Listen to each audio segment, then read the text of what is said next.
Please welcome Mr. Andrew Yang.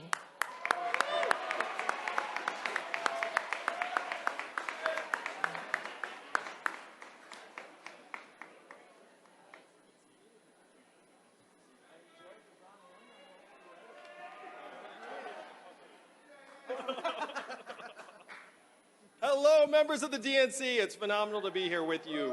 It's an honor and a privilege. It's a privilege because you all control the future of the country. It's why you wade through the rules and bylaws and credentialing to get to the good stuff. And what is the good stuff? The good stuff is answering the greatest question of our time. And I will say we have to get this question right.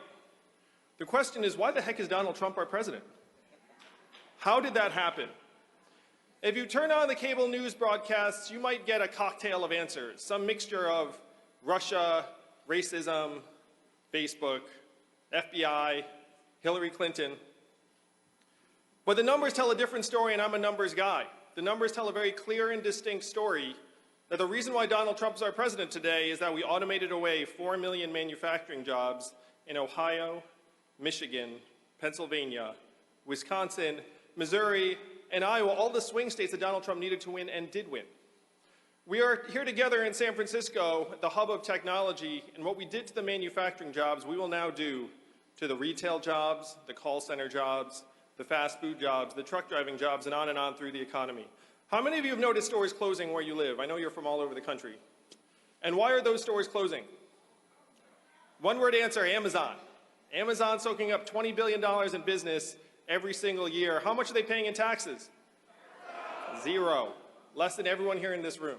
That is the math. 20 billion out, zero back. Most common job in most of the country is being a retail clerk. The average retail clerk is a 39-year-old woman making between $9 and $10 an hour. When her store closes, what is her next move going to be? When you call the customer service line of a big company and you get that bot, what do? What's your next move? If you're like me, you go 000, representative, human, until you get someone on the line, right? In 2 or 3 years, the software is going to sound like this. Hey, Andrew, how's it going? What can I do for you? You might not even realize it's software. It's going to be delightful, seamless, efficient. What is that going to mean for the 2.5 million Americans who work at call centers right now making $14 an hour? Driving a truck is the most common job in 29 states in this country, and my friends here in Silicon Valley are working on trucks that can drive themselves. They tell me they are 98% of the way there. What is that going to mean for the 3.5 million Americans who drive a truck for a living right now, or the 7 million Americans who work at truck stops, motels, and diners that rely upon those truckers getting out and having a meal? We talk about it like Donald Trump is the cause of all of our problems. He is not. He is a symptom.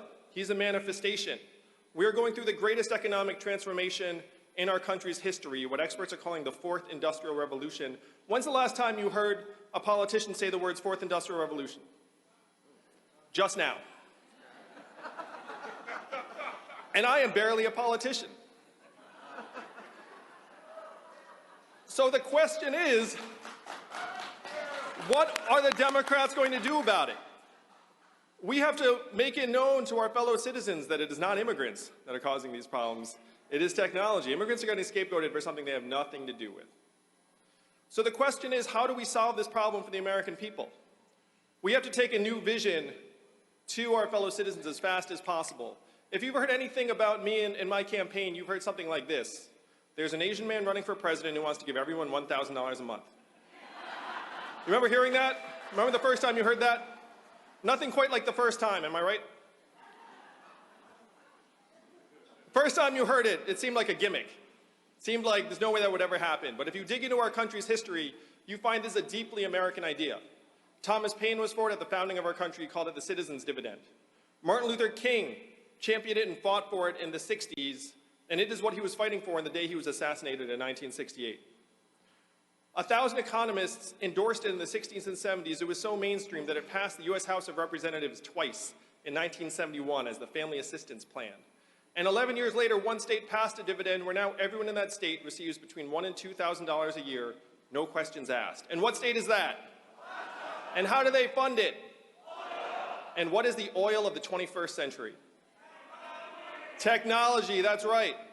AI, data, software, autonomous vehicles, A study just came out that said that your data, our data, is now worth more than oil. How many of you received your data check in the mail? None of us. In Alaska, they call this the oil check, and they love it. We're going to call this the tech check, and all of America is going to love it.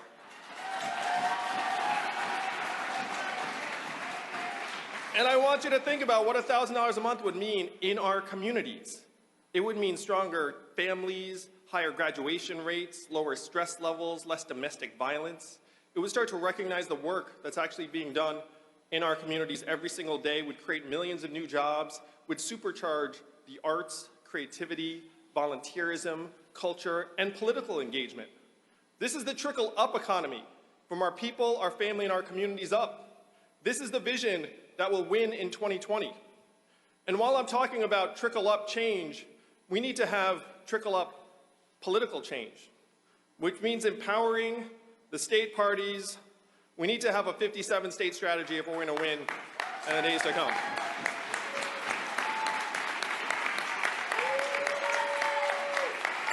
I get it. I'm an operator. The action happens on the ground. We have to empower people on the ground. We can't stop here with a trickle-up economy. How many of you were excited about GDP when you woke up this morning? How many of you were like, I'm going to make a big contribution today. I can feel it. If you think about it, we're at record high levels of GDP, also at record highs in this country right now.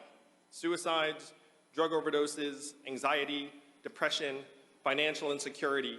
It's gotten so bad that our life expectancy has declined for the last 3 years in a row. Last time our life expectancy declined for 3 years in a row, the Spanish flu of 1918. Global pandemic. That's the last time it happened. We need to evolve to the next set of measurements.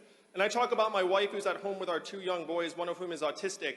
What is her work included at in GDP every day?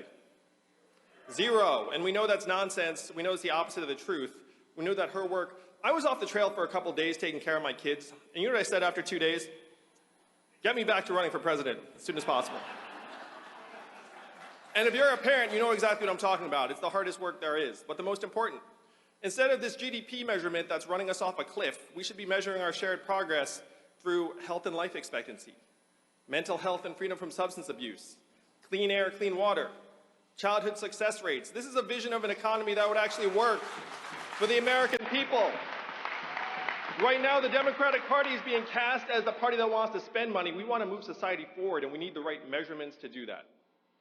So this is the vision we have to take to the rest of the country as fast as possible. We have to solve the problems that got Donald Trump elected. If you remember in 2016, what did he say? He said, we're going to make America great again. And then what did Hillary respond? America is already great. And that did not quite work. His solutions were garbage and nonsense. He said, we're going to build a wall, we're going to turn the clock back, we're going to bring the old jobs back. We have to do the opposite of all of that. We have to turn the clock forward. We have to accelerate our society and economy. We have to evolve in the way we think about work and value. And I am the ideal candidate for that job because the opposite of Donald Trump is an Asian man who likes math. Thank you very much, Democrats. Thank you very much. Let's make America think harder and win. Thank you.